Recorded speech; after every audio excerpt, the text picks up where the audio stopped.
In this video, I go hands-on with the Pegasus J2i 8TB internal storage enclosure for the Mac Pro. Check it out. Thanks for watching 9 to 5 Mac. Be sure to thumbs up, click the subscribe button, and then enable notifications with the bell icon so you won't miss any upcoming videos. Okay, so here is the Pegasus J2i from Promise Technology. It is an 8TB enclosure that is specifically designed to fit inside the Mac Pro. And the unit comes bundled with a 3.5-inch 8TB 7200 RPM Toshiba surveillance hard drive. Along with the enclosure and the drive, it includes a SATA connector, dual SATA connector, to connect to the logic board to 1 or 2 drives. You can actually add a second drive if you wish to via the empty bay included on the J2i. So this package basically includes everything that you need to get started with this 8TB hard drive. So you have your cable included in the box, and this dual SATA connector connects to the logic board and then connects back to 1 or 2 SSDs. Of course, you have a 10-pin power connector as well that connects to the logic board. So you're ready to go out of the box. Of course, you can add an additional hard drive if you wish to. I'll show you how to do that as well. But here it is, folks. This is the Promise Pegasus J2i. It's a fairly compact, as compact as you can be to accommodate up to 2 3.5-inch hard drives. And I say 2 because there's an extra space to mount an additional hard drive. So you have this one here, and then right above it, you can mount an additional hard drive if you choose to do so. You don't have to, but if you want additional storage, you can add a second drive, or if you want to set up RAID 1 for redundancy, you can do that as well by adding a second drive. And you can see the 2 bays are numbered, so you have bays 1 and 2, and to access bay 1, you can simply remove the screws that are already mounted inside the enclosure. So we're going to do that right now. We're just going to remove the little screws. And that's pretty straightforward. So we'll just remove the rest.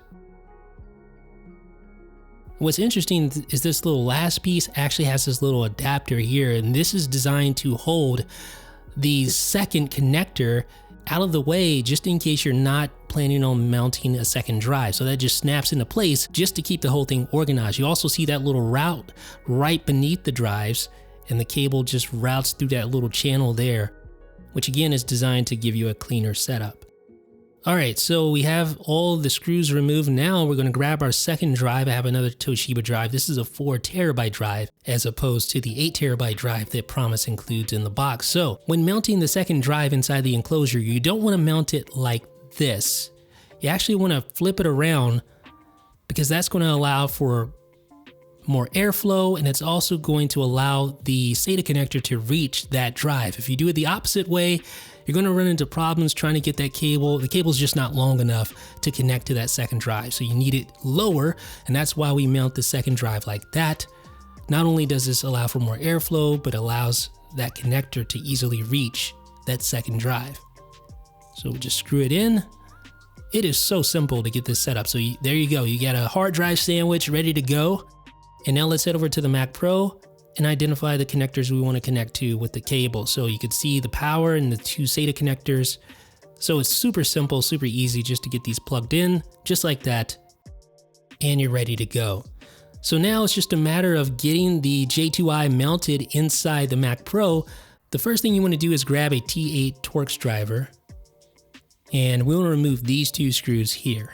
Be careful not to let these screws fall and hit the logic board. Unfortunately, they're not captive, so keep that in mind. So you want to remove this little piece here, and this little thing basically is designed to lock the J2i in place. Kind of cool how this is all integrated together. Obviously, Promise and Apple worked together to make this happen. You'll also notice 3 additional mounting points, and those connect to these 3 mounting studs right above the logic board.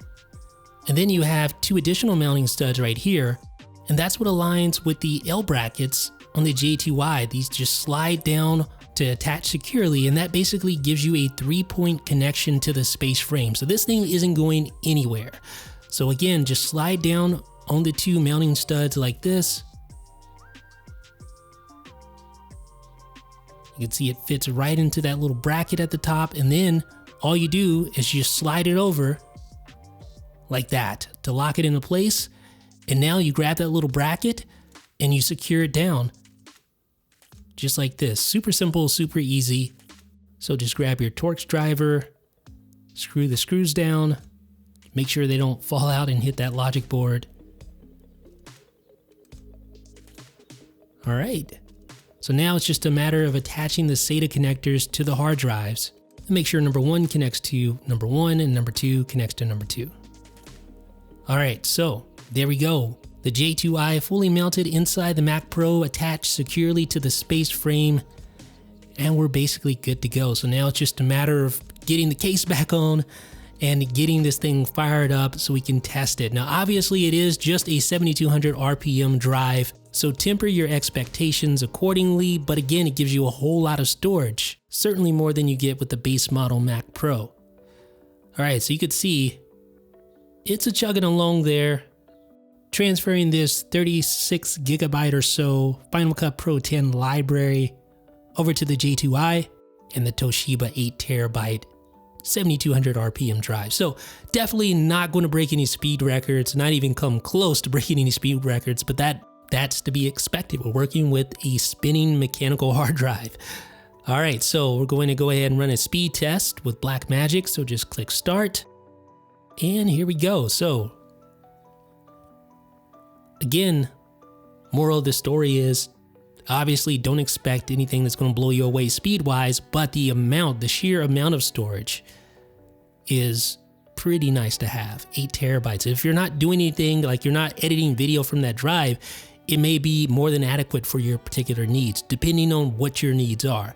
Obviously, I wouldn't be editing video from this or doing anything else that required higher sequential read and write, higher transfer rates, but if you have the right application, this thing could be pretty handy.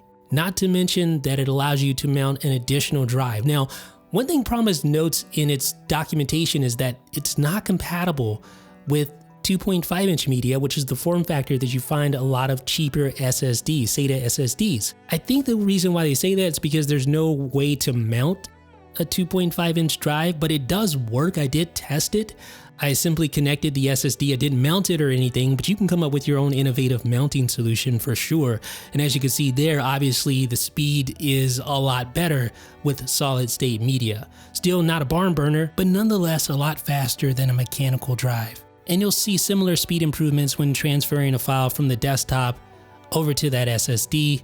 No big surprise here, a lot faster transfer speeds, and this does work if you can come up with your own mounting solution inside the J2i. So what are my thoughts about the Promise Pegasus J2i? Well, first and foremost, I'm just impressed by how well it integrates with the Mac Pro. Obviously, it's very obvious that Apple and Promise worked together to make sure this thing fit the Mac Pro like a glove. You could tell by all the mounting points, the way it integrates directly inside the space frame. It's impressive in that sense. I will say though that I wish Apple just sold something like this for the Mac Pro, meaning an empty enclosure without having to pay for an 8 terabyte hard drive that you just might not want. Maybe you don't need an 8 terabyte hard drive. Maybe you already have hard drives. That's the downside with this device because you're basically forced to have that drive. Now, granted, there is an open spot to put your own drive, and there are cool little features to make sure everything's routed right. You have this little notch to route your cables. So it's a thoughtful device, but I just wish they didn't force me to purchase an 8 terabyte drive, because that's basically what's going on here.